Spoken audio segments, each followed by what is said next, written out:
Hello everyone, once again on my beautiful channel Physics Mantra. मैं हूं आपका फिजिक्स टीचर बच्चों अतुल जैन, और आज हम लोग वेक्टर में बात करेंगे, रिजोल्यूशन ऑफ वेक्टर। बच्चों, इससे पहले वाली वीडियो में हम लोगों ने बात किया हुआ था आपका analytical method of vector subtraction, मतलब जो हमारा एडिशन वाला कंसेप्ट था, उसी एडिशन से हमने वेक्टर को क्या किया हुआ था, आपका सब्ट्रैक्ट किया हुआ था।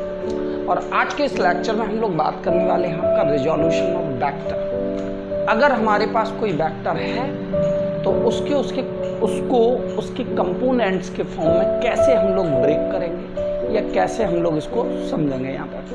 तो चलो स्टार्ट करते हैं आज की जर्नी। और आज का ये लेक्चर होगा आपका नियर अबाउट 20 to 30 मिनट का, 25 से 30 मिनट का होगा। तो स्टार्ट करते हैं। Once again I am your physics teacher Atul Jain on my beautiful channel Physics Mantra. अभी तक अगर आपने सब्सक्राइब नहीं किया है तो प्लीज़ सब्सक्राइब माई चैनल, और कॉपी निकाल लो, पेन निकाल लो, हेडिंग लगाओ।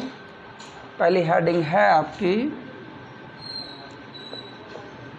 Resolution of vector. अगर हमारे पास कोई वेक्टर है और उस वेक्टर को हमें क्या करना है, रिजॉल्व करना है। बच्चों, यहाँ से रिजॉल्व का मतलब होता है एक तरीके से आपका स्प्लिट। क्या होता है आपका? रिजॉल्व का मतलब होता है स्प्लिट। अब इस वेक्टर को हम कैसे उसके कंपोनेंट्स के फॉर्म में स्प्लिट करेंगे, चलो देखते हैं। यहाँ से बच्चों फॉर एग्जांपल हम लोगों ने क्या लिया, आपका कार्टेशियन सिस्टम लिया 2D एक्स एंड वाई, और यहाँ पे फॉर एग्जांपल हमने कंसीडर कर लिया कि एक पार्टिकल है, ये एक बॉडी जो है वो v वेलोसिटी के साथ मूव कर रही है। Particle having the velocity v moving in this direction making the angle theta with the x axis.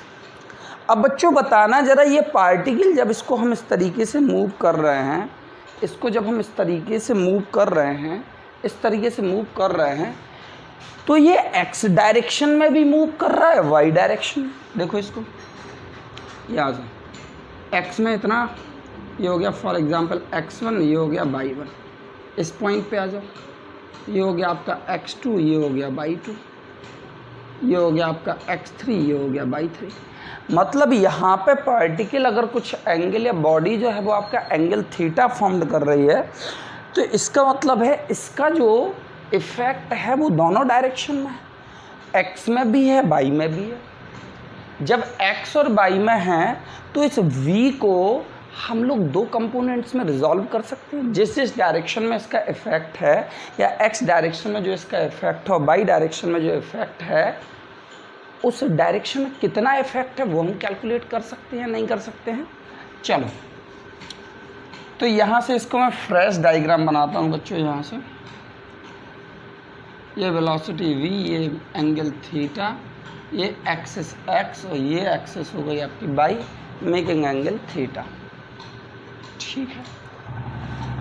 अब यहाँ से x डायरेक्शन में, मतलब यहाँ से x डायरेक्शन में vx की वैल्यू क्या होगी, मतलब what is the value of vx, vx की वैल्यू, मतलब इसका जो x एक्सिस में कंपोनेंट होगा वो कितना होगा, सेम एज vy, मतलब इस वेलोसिटी का y एक्सिस में जो कंपोनेंट होगा वो कितना होगा।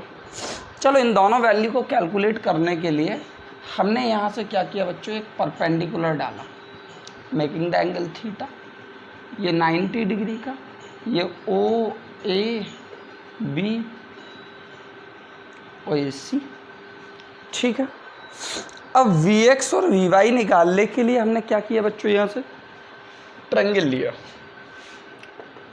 In triangle O A B. बच्चों एक चीज़ बताना, हमें ओ बी हाइपोटेन्यूस तो पता है ना, v मैग्नीट्यूड की बात कर रहा हूँ, v तो हमें पता है ना। चलो, हमें चाहिए क्या है, बेस।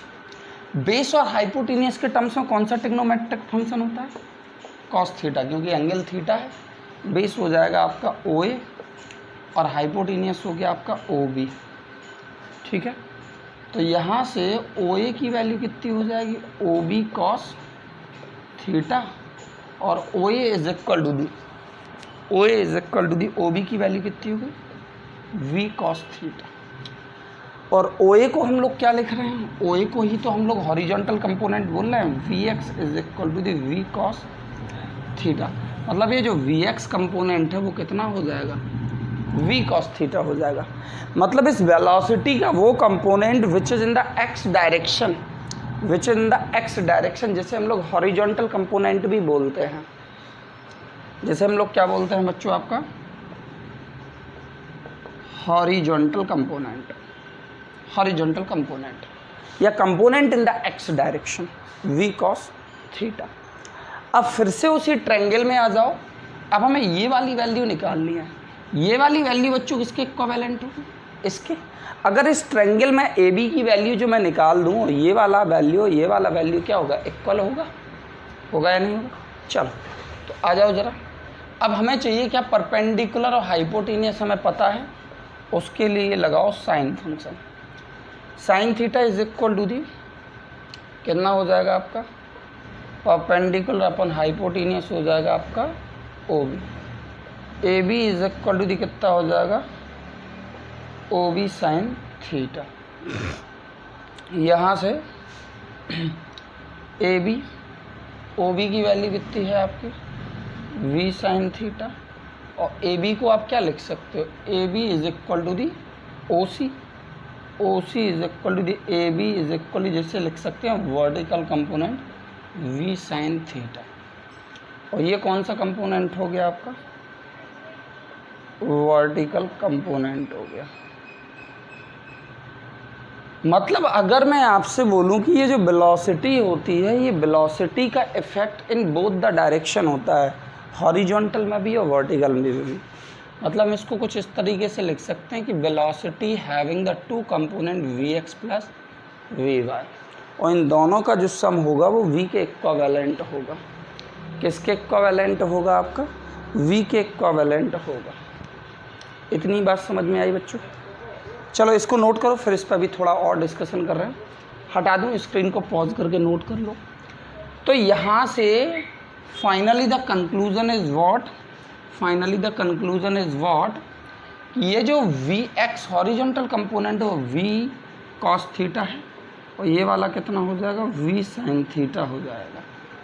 बच्चों एक चीज़ याद रखना कि अगर कोई क्वांटिटी जहाँ से एंगल बनाती है, जिस एक्सिस से एंगल बनाती है, वहाँ पे उस एक्सिस पे आता है कॉस कंपोनेंट, और जो दूसरी रिमेनिंग एक्सिस होती है उस पे आता है आपका बाई कंपोनेंट। देखो जैसे फॉर एग्जांपल इसी वेलोसिटी को मैंने यहाँ से एंगल बनाया, यहाँ से एंगल बनाया। देखो मैंने क्या बोला हुआ है, ये v जो है वो थीटा एंगल x एक्सिस से बना रही है, तो x एक्सिस पे हॉरिजॉन्टल कंपोनेंट आया और बाई एक्सिस पे वर्टिकल कंपोनेंट आ गया। अगर यही वेलोसिटी जो है वो आपका बाई एक्सिस से एंगल बनाती, बाई एक्सिस से एंगल बनाती यहाँ से, तो हॉरिजॉन्टल कंपोनेंट कहाँ से होता, अभी मैंने क्या बोला, जहाँ से एंगल फॉर्म्ड करेगी। तो v cos थीटा कहाँ पे होता है आपका, यहाँ पे, और v sin theta on the opposite axis. होता है नहीं होता, बोलो बच्चों जल्दी से, बात समझ में आई या नहीं आई, यस या नो, यस या नो। चलो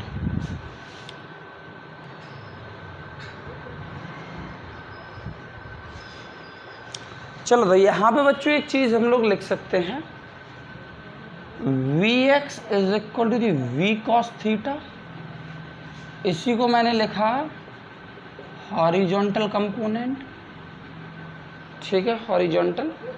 we Y is equal to the V sine theta, और इसको मैंने लिख दिया आपका वर्टिकल कंपोनेंट, लिख सकता हूँ।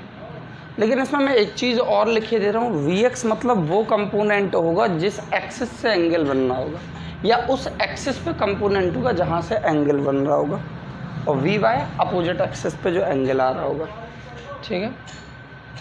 वी एक्स मतलब, चलो इतनी बात क्लियर हुई। अब देखो यहाँ से कुछ छोटे छोटे एक दो न्यूमेरिकल्स हम लोग करते हैं। चलो छोटे छोटे एक दो न्यूमेरिकल हमने क्या लिया बच्चों, अब यही पार्टिकल है, इसकी वेलोसिटी है 10 मीटर पर second. Question find horizontal and vertical components ये आपका एक्स एक्सेस है, ये आपका वाई एक्सेस है, ठीक है। ये एंगल बनना है 30 डिग्री का। अब मैं इसके एक्स एक्सिस के कंपोनेंट के बारे में बात करूं तो V X is equal V cos, यहीं पे तो आएगा वी कॉस थीटा, कितना हो जाएगा V cos 30 degree is equal 10 into cos 30 की वैल्यू √3/2, ये हो जाएगा बच्चों आपका 5√3 वी वाई, तो ये हो गया आपका 5√3 और वी वाई कितना हो जाएगा वी साइन 30, मतलब 10 इंटू साइन 30 की वैल्यू कितनी होती है आपके, साइन 30 की वैल्यू होती है 1/2, तो ये हो जाएगा 5, मतलब बाई एक्सेस में जो इसका इफेक्ट होगा वी बाय वो होगा आपका 5 मीटर पर सेकंड का। अब इसी क्वेश्चन को थोड़ा सा ट्विस्ट कर दूँ मैं, यहाँ से एंगल थीटा बना दूँ। चलो एक दूसरा क्वेश्चन ले लेते हैं। अब फॉर एग्जांपल हमने क्या लिया, फोर्स लिया। क्वेश्चन नंबर 2 हमने क्या लिया, फोर्स लिया। तो ये फोर्स जो है which is making the angle of, ये फोर्स जो है which is making the angle of 60 degree from here. अब हमें बताना है यहाँ से एक्स कंपोनेंट और वाई कंपोनेंट। तो बच्चों अब ये फोर्स है, चलो मैंने जिसकी वैल्यू ले ली आपकी 5 न्यूटन ले ली, या चलो 20 न्यूटन ले ली। इस पॉइंट पे आपका फोर्स लग रहा है, इसका इफेक्ट क्या होगा in both the direction x और वाई। अब एक चीज़ बताओ, ये फोर्स कहाँ से एंगल बना रहा है आपका, वाई एक्सिस से फॉर्म कर रहा है ना, तो यहाँ पे आएगा आपका वी एक्स। हालांकि एक्स लिखना नहीं चाहिए क्योंकि वाई एक्सिस पे आप एक्स लिख रहे हो, तो वी कॉस थीटा भी यहाँ आएगा क्योंकि इसी वाली एक्सिस से एंगल बना रहे हैं ना। और मैंने क्या बोला हुआ था, जिस एक्सिस से एंगल फॉर्म करेगा वहाँ पे कॉस थीटा आएगा बच्चों, ठीक है। और यहाँ पे कितना आएगा V sine, sorry F sine theta, F sine theta. चलो निकालो यहाँ से कितना हो जाएगा, F X is equal to F cos theta, F Y होगा अब हॉरिजॉन्टल कंपोनेंट, ये हो गया 20 कॉस 60 की वैल्यू बच्चों, कॉस 60 की वैल्यू 1/2 कितना हो जाएगा 10, F X is equal to कितना हो जाएगा एफ साइन थीटा। देखो यहाँ पे एक्स डायरेक्शन में साइन कंपोनेंट है, वाई डायरेक्शन में कॉस कंपोनेंट है, ये कितना हो जाएगा आपका 20 इंटू साइन 60 की वैल्यू √3/2, तो ये हो जाएगा 10√3। नोट करो बच्चों, जल्दी से नोट करो, हो गया नोट। चलो अब देखो यहाँ से बच्चों नेक्स्ट हम लोग बात करते हैं इसी में। चाहो तो एक आध क्वेश्चन और ले लो, ठीक है। एक क्वेश्चन मैं लिखे दे रहा हूँ, that is assignment for you.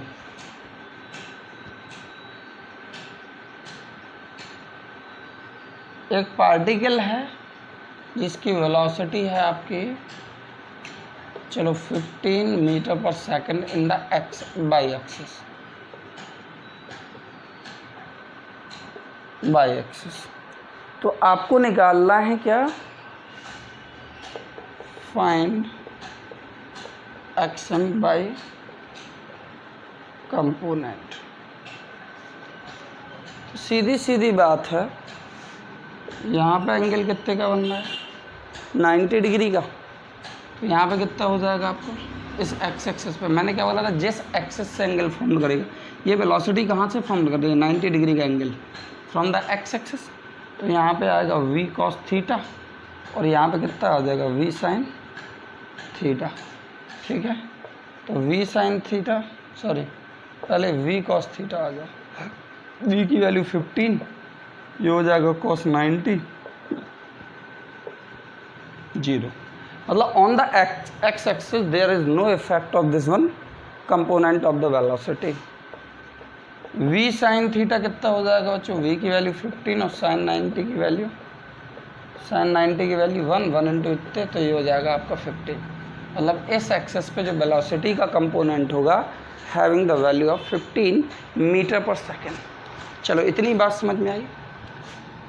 अब देखो यहाँ से एक और जैसे क्वेश्चन आता है, एक एरोप्लेन है आपका टेक ऑफ कर रहा है, making the angle of 60 degree, बहुत सारे क्वेश्चन बनते हैं।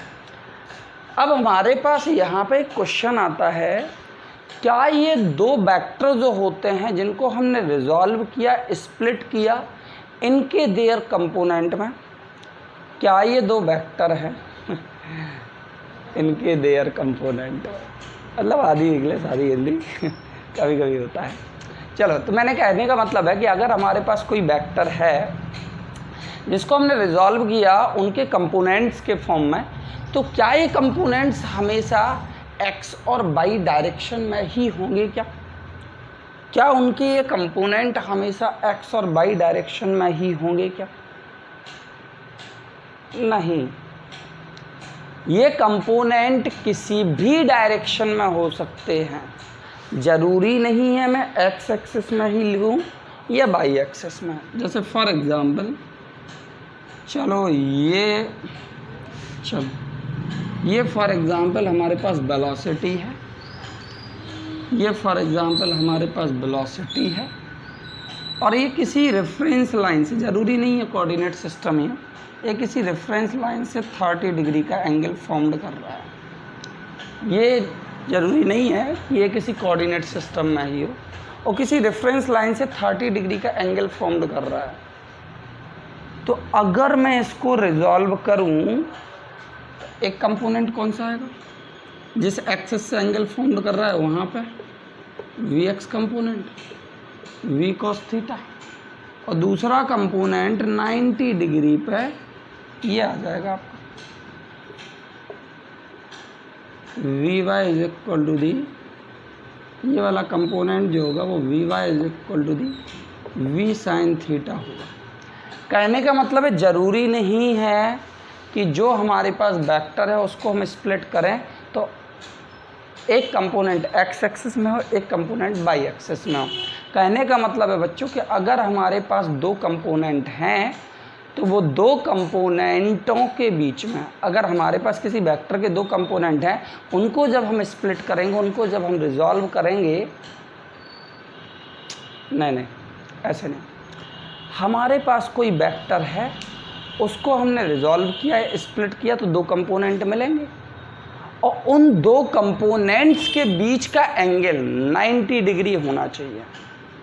ये कंडीशन होती है। मतलब v x must be perpendicular to the v y. मतलब बोथ कंपोनेंट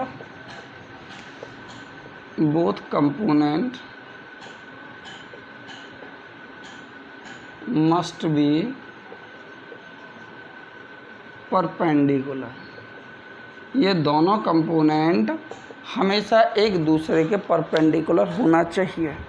ज़रूरी नहीं है कार्टेशियन प्लेन में रखे हों, ज़रूरी नहीं है एक्स एक्सिस वाई एक्सिस में रखे हों। Are you getting my point? चलो अब आगे आते हैं पर। चलो बच्चों, ये इम्पोर्टेंट पॉइंट आप नोट कर लेना। वो इम्पोर्टेंट पॉइंट क्या है आपका कि it means we can have two mutually perpendicular component, we can have two mutually perpendicular component of a vector other than x direction and y direction। मतलब हमारे पास किसी भी क्वांटिटी के जो वेक्टर कंपोनेंट होंगे या जो किसी फिजिकल क्वांटिटी के वेक्टर कंपोनेंट होंगे वो क्या होंगे आपके, other than X and Y भी हो सकते हैं, बट उनके बीच में एंगल कितने का होना चाहिए आपका, 90 डिग्री का होना चाहिए। ठीक है बच्चों, हटा दूँ, स्क्रीन पॉज करके नोट कर लो। चलो अब देखो एक क्वेश्चन यहाँ पे करते हैं, रिजोल्यूशन ऑफ वेक्टर पे। यहाँ से बच्चों सबसे पहले क्वेश्चन में दिया हुआ है आपको कि ये हमारे पास क्या है, आपका डायरेक्शन है east west north and south. एक आपका जो बोटमैन है, ये आपका it means a man rows a boat with the speed of 18 kilometre per hour in a northwest direction। एक आदमी जो है वो अपनी बोट चला रहा है 18 kilometre per our in north west direction. अब यहाँ पे बोला हुआ है कि एक शोर लाइन है। शोर लाइन का मतलब होता है कोई नदी तालाब का किनारा, ठीक है, जहाँ पे आप बोट वगैरह रखते हो, वो आपका 15 डिग्री का एंगल बना रही है। कहाँ पे आपका? South of west, south of west, मतलब साउथ की तरफ वेस्ट से 15 डिग्री का एंगल। उसने क्या बोला है? एक शोर लाइन है which is making the angle of 15 degree, shore line. ये था आपका किस में? नॉर्थ वेस्ट में। ये उसने दिया हुआ है आपका, ये उसने दिया हुआ है आपका साउथ वेस्ट में, ठीक है। तो इसने पूछा हुआ है कि इस बोट का या इस आदमी का इस शोर लाइन से हॉरिजॉन्टल कंपोनेंट, वर्टिकल कंपोनेंट निकालो। तो जिसमें आंसर दिया हुआ है हॉरिजॉन्टल कंपोनेंट और वर्टिकल कंपोनेंट के ऑप्शन दिए हुए हैं 3√3,3, सेकेंड वन आपका दिया हुआ है 3√3,9, थर्ड वन दिया हुआ है आपका 3,3√3 एंड फोर्थ वन 9,9√3, ठीक है।